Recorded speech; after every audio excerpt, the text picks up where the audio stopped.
All right, so we got this thing assembled, and it seems to be pretty sturdy. It's definitely not light. Looks lighter than it is. It's pretty heavy. Um, there's no scratches, no chips in it. It was very well packaged. My only gripe, actually, the packaging, every little piece was packaged and wrapped real tight. Uh, I spent 5-10 minutes just ripping packaging off.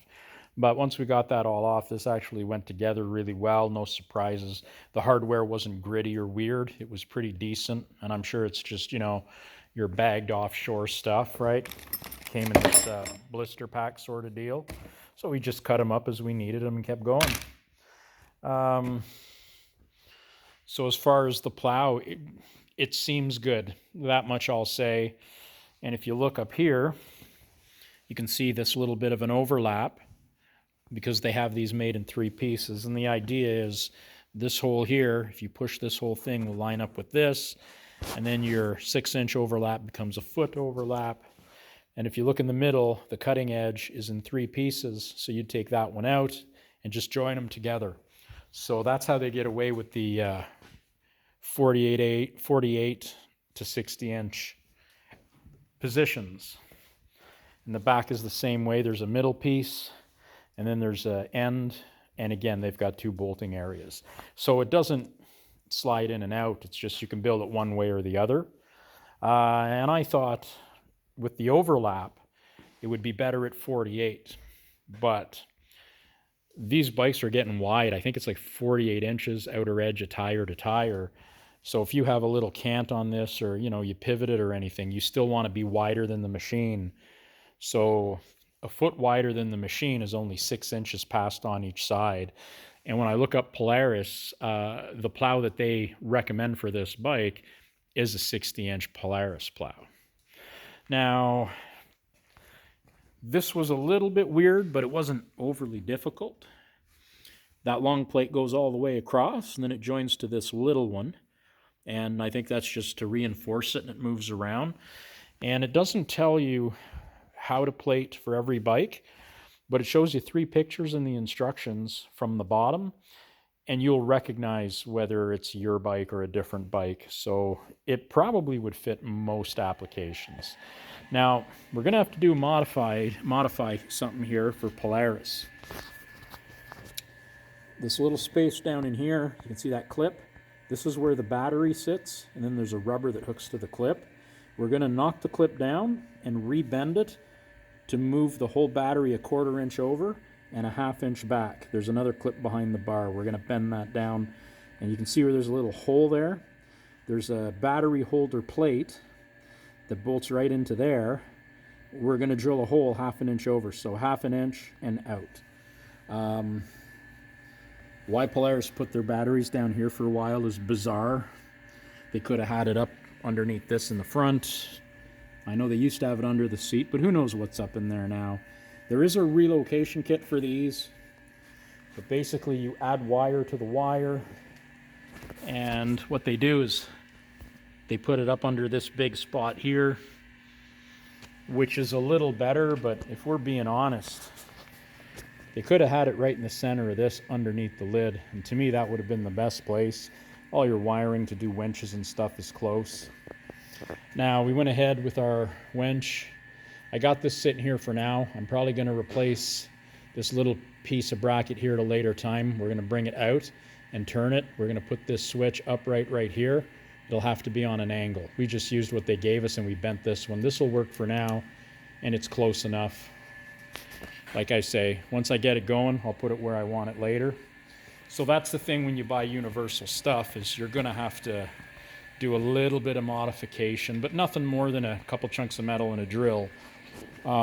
This was that cheap $89 aftermarket winch. So let's come down here and I'll show you the plan. I'm not going to build it on camera, but I'll show you the plan. We got a piece of wood in here. It's a little chunk of 2x2 and a couple little pieces of plywood. Because one thing I would like to do, if I can, this is where this screws onto the bike. So you can see how we're sitting right where we want to be. This is about as stock looking as it's going to get. Now you can see here, the plastic is even with this roller. This is actually going to come out about 3/8 of an inch, but that's where it's going to live. On the back of this plastic, there was a piece in here that looked like that, and it showed you a line where you could remove it for the factory winch. So this is pretty close to what the factory would have done. So that's what we're going to do. And if you want to double the power of this, you get a pulley and a chain or a rope off a tree. You can bring this around the pulley, hook it right down there, and it doubles your power. So even like a little 2,000, pound winch is going to be more than enough.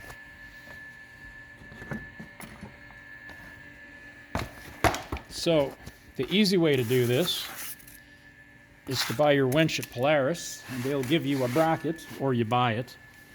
And you see those two holes? It'll bolt into that, and a plate comes out, and I think it bolts to the side of the Polaris winch. But your basic winches always come with this plate, which allows you to mount this. And this is nice, because if you ever have to pull yourself out of the muck sideways or something, it's nice to have this.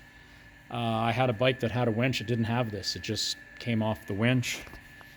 But, somebody might have just set it up that way at the time.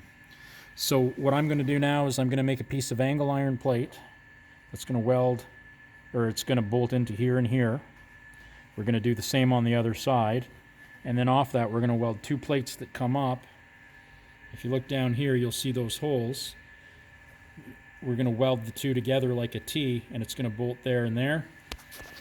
And then we might even weld that right to this plate, and that'll be super solid. We're talking about plowing and pulling a bike out of the mud, maybe, which will likely never happen. The only reason I got this and then the plywood, I just wanted to make sure I had it sitting exactly where I needed it to be. And the nice thing is, if I center this perfectly, you can see how that sits just inside.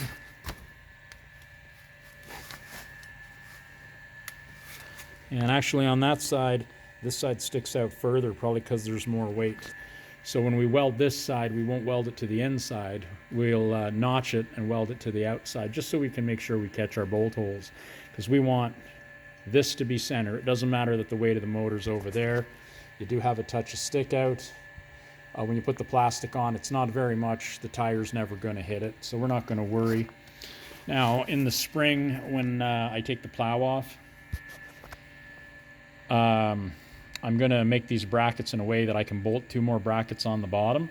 We're going to put a little bull bar on here and just a bumper to come up under the lights. We're going to make that, but that'll be a spring project.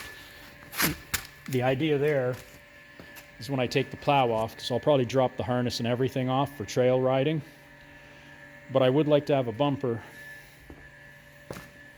that comes up like so, just below the lights, just to kind of protect the plastic a little bit, and mainly down there, like almost a bull bar would be okay.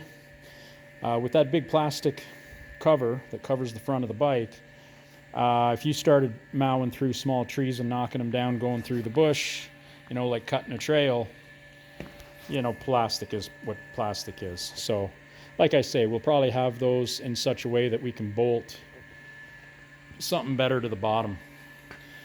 Honestly, they could have made that a little better and had it like some kind of a little bumper on there made right into it. But they don't, because they want you to buy all the cool stuff and the bumper that surrounds everything. So like I say, almost more of a push bar just for knocking stuff over, and two pipes to protect our light.